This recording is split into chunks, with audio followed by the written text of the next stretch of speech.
രവിയേട്ട നമസ്കാരം. നമസ്കാരം. നിങ്ങൾ റിയൽ ചിത്രം എന്ന് പറഞ്ഞ ചാനലിൽ നിന്നാണ് നമുക്ക് രവിയേട്ടൻ്റെ 50-ാം വാർഷികവുമായി ബന്ധപ്പെട്ട് ഒരു കുഞ്ഞ് ഇൻ്റർവ്യൂ ആണ് ഉദ്ദേശിക്കുന്നത്. ബോംബെ പോസിറ്റീവ്, സന 2 പടങ്ങൾ ഉടനെ വരാനുണ്ട്. അതിൻ്റെ ഒരു എക്സ്പീരിയൻസ്, അതിൻ്റെ വിശേഷങ്ങൾ. ബോംബെ പോസിറ്റീവ് എന്ന് പറഞ്ഞ പടം എനിക്ക് സംശയം ആദ്യം ഭയങ്കര സംശയമാണ്. ഈ ബോംബെ പോസിറ്റീവ് എന്നൊരു രക്തമുണ്ടെന്നുള്ള കാര്യം സംശയമാണ്. ഞാൻ ഡയറക്ടറോടൊക്കെ ചോദിച്ചു പറഞ്ഞത് അങ്ങനെ ഉണ്ട് എന്ന് പറഞ്ഞു. അപ്പോൾ ഞാൻ അങ്ങനെ അംഗീകരിക്കുകയും ചെയ്തില്ല. പിന്നെ മാത്രമല്ല, അത് വളരെ പുതിയ ആൾക്കാർ പലരും ഉള്ള പടമാണ്. പ്രൊഡ്യൂസേഴ്സ് ഒരുപാട്. പക്ഷെ ആ ബോംബെ പോസിറ്റീവ് സിനിമ എടുക്കുന്ന സമയത്ത് ഒരുപാട് ഹാർഡ്ഷിപ്പ് ഇതിൻ്റെ പ്രൊഡ്യൂസേഴ്സ്, ഡയറക്ടറൊക്കെ കൂടി അതിൽ സഹിച്ചിട്ടുണ്ടായിരുന്നു സിനിമയ്ക്ക്. പക്ഷെ എൻ്റെ ഒരു തോന്നൽ എന്താണെന്ന് പറഞ്ഞു കഴിഞ്ഞാൽ, എന്നൊക്കെ അതിനിടയ്ക്ക് കോവിഡ് വന്നിട്ടുണ്ട്. ഈ കോവിഡ് വന്നപ്പോഴും ഇല്ല, കോവിഡിൻ്റെ സമയത്ത് തന്നെ കോവിഡ്. അപ്പോൾ അതിടയ്ക്കൊന്ന് നിർത്തി വെക്കേണ്ടി വന്നിട്ടുണ്ട്. പിന്നെ രണ്ടാമത് തുടങ്ങിയിട്ടുണ്ട്. ഇതൊക്കെ ഈ ഹാർഡ്ഷിപ്പൊക്കെ ഉണ്ടായെങ്കിൽ കൂടി എൻ്റെ ഒരു തോന്നലെന്ന് വെച്ചാൽ, ആ സിനിമ പുറത്തു വരികയാണെങ്കിൽ സിനിമ നല്ല സിനിമയായിരിക്കും തന്നെ.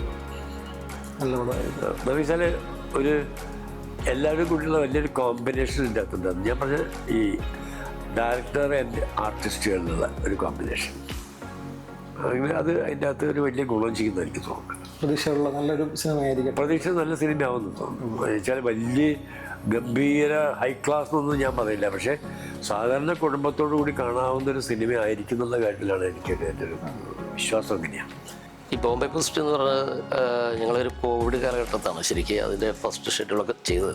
അതിൽ എന്താ പറയുക, ഒരു ബ്ലഡ് ഗ്രൂപ്പിനെ കുറിച്ചാണ് കഥ.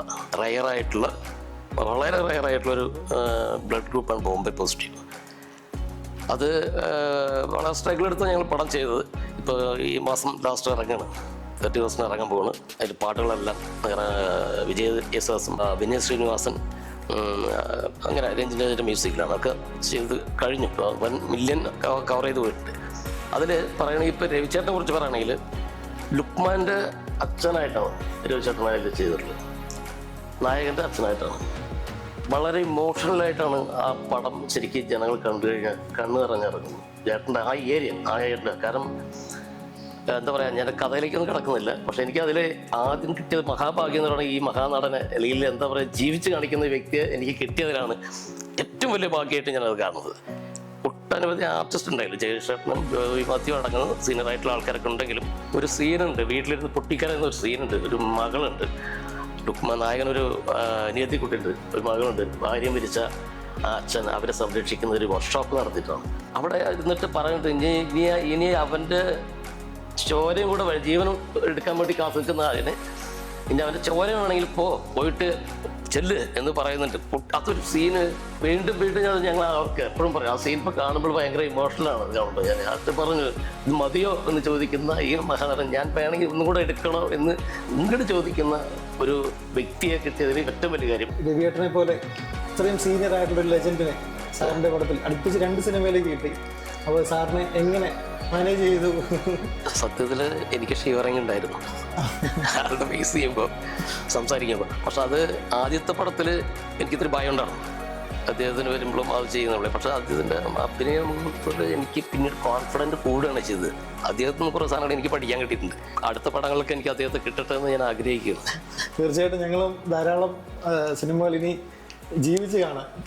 സിനിമയിൽ വ്യത്യസ്തമായ കഥാപാത്രം, അതായത് നല്ല കഥാപാത്രം കൊടുത്തു കഴിഞ്ഞാൽ അത് ജീവിച്ച് കാണിക്കുന്ന ഇദ്ദേഹത്തെ വെച്ചിട്ട് നല്ലൊരു പ്രോജക്റ്റ്, ഇദ്ദേഹത്തെ സെൻട്രൽ വെച്ചിട്ടൊരു പ്രോജക്റ്റ് എനിക്ക് ചെയ്യണമെന്ന് ആഗ്രഹമുണ്ട്. അത് ഞങ്ങൾ പിന്നീട് ചർച്ച ചെയ്യും. ഈ ചരിത്രം തന്നെ ഉണ്ടല്ലോ എടുക്കാൻ. അപ്പോൾ പ്രേക്ഷകരോട് പറയാനുള്ളത്, നല്ല രീതിയിൽ നിങ്ങൾ സ്വീകരിക്കാൻ പറ്റുമെന്ന് ഞങ്ങളുടെ പ്രതീക്ഷയാണ്. അത് കാണുക. രവിചേട്ടനും അത് തന്നെയായിരിക്കും പറയാനുണ്ടാവും അല്ലേ? അവിടെ തീർച്ചയായിട്ടും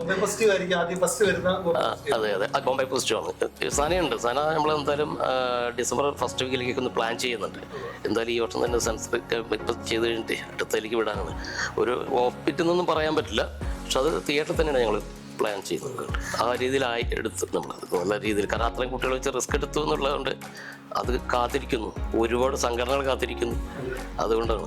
അപ്പോൾ അങ്ങനെ തീർച്ചയായിട്ടും നിങ്ങൾ ആ പടം തിയേറ്ററിൽ വരുമ്പോൾ കണ്ട് അനുഗ്രഹിക്കണം. അഭിപ്രായങ്ങൾ പറയാം.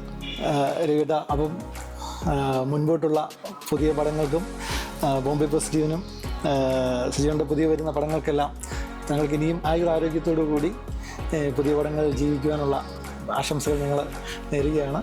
Thank you.